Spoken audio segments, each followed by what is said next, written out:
Pix Global. Pois é, tá surgindo aí uma ideia que para ser colocada em prática do chamado BRICS Pay, ou alguns estão apelidando de Pix Global no Brasil, que basicamente é uma tecnologia que funciona igual à tecnologia do Pix para transferir instantaneamente de forma segura entre os países do bloco BRICS. Tá? Então tá aí, tá saindo essa informação.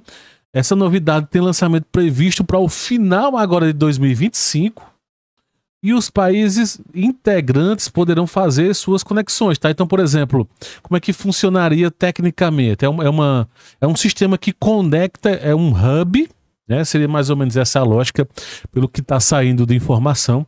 É um hub que conecta outros sistemas. Então, por exemplo, é um hub que conecta o sistema IBPS da China.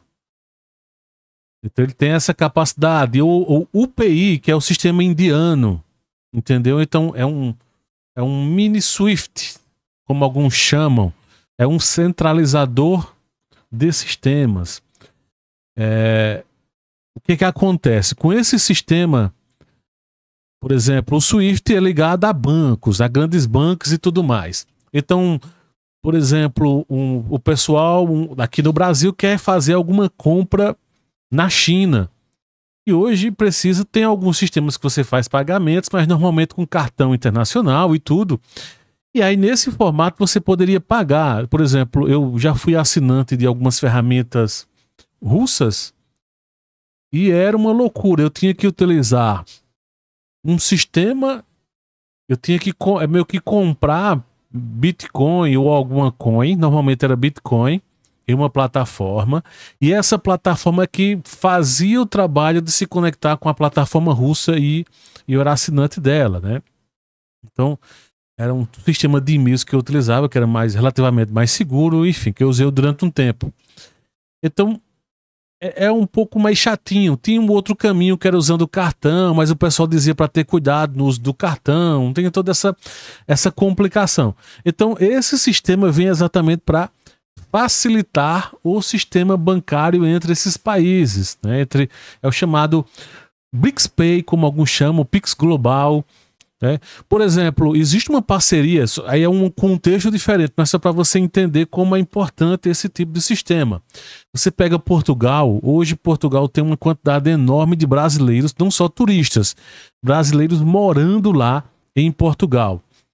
E muitos bancos de Portugal fizeram uma parceria com bancos no Brasil, e alguns supermercados, hoje você chega no supermercado, lanchonetes, restaurantes, já aceitam Pix lá em Portugal, através dessa parceria. Mas aí é um sistema meio que Swift, tem um caminho específico para isso. Deve rolar alguma taxa, não sei exatamente como é que funciona, mas especificamente aqui, ó, via BRICS, o BRICS Pay, como, né, é chamado, é uma forma mais eficiente e rápida. Basicamente é um QR Code.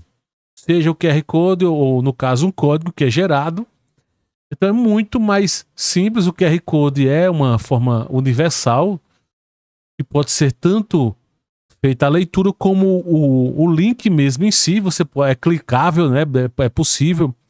E através desse QR Code, a tecnologia Pix brasileira e essas outras tecnologias, então, vão conseguir aceitar e fazer essas transações. Então, a ideia, segundo o que está sendo tratado aqui na matéria, por exemplo, da Tecmundo, que é essa matéria que você está vendo aqui, é que com a união desses mecanismos se tornará uma plataforma de transações entre os participantes do bloco, com liquidação direta nas moedas de cada país, sem a dependência do dólar e do euro como intermediários. Como eu falei, já existem mecanismos hoje que funcionam. É uma gambiarra que alguns fazem, como eu dei o exemplo do Bitcoin, uma gambiarra que você fazia uma conta, você comprava o Bitcoin e essa empresa de Bitcoin você conseguia negociar, então, com empresas fora do Brasil. E aí é um mecanismo mais simples a ser criado. Detalhe, estava vendo até aqui na matéria, planos para 2030, no momento, Rússia e China são os países mais avançados nos testes do Pix Global. O Brasil também tem demonstrado interesse em utilizar a tecnologia nas operações envolvendo exportações agrícolas e de energia para os parceiros dos BRICS. mas ainda é preciso superar alguns desafios para que isso aconteça. Então, o que pode acontecer em 2025, ainda esse ano, até o final do ano? Há uma série de fatores, de mecanismos, de tecnologias que vão incluir, tá? Existem outros países que também fazem parte agora recente do bloco, como Emirados Árabes Unidos, Etiópia, Indonésia. Mas a ideia é que até 2030 esses países possam negociar algumas centenas de bilhões em tudo isso. Detalhe, isso não é tecnicamente uma nova moeda. É um caminho para algo que pode se tornar futuramente, talvez, quem sabe, uma nova moeda, mas está longe de ser uma moeda nova. Eu, sinceramente, eu creio que até final desse ano não vai rolar já para, por exemplo, os BRICS dos países principais, Brasil, Rússia, Índia, China e África do Sul em si. Eu ainda acho difícil isso acontecer, tá? Mas é um caminho interessante para 2026 em diante. Existem muitos desafios, não só de tecnologia, mas de questões geopolíticas. Não sabemos como os Estados Unidos, por exemplo, vai interferir ainda mais do que já está interferindo em outras questões de tarifas e tudo mais, como tem ocorrido. Mas mostra um caminho interessante. É interessante, sim, né? Mas então tá aí o lançamento oficial. Agora, como vai operar exatamente, vamos aguardar para ver mais detalhes, tá bom? Então tá aí as informes.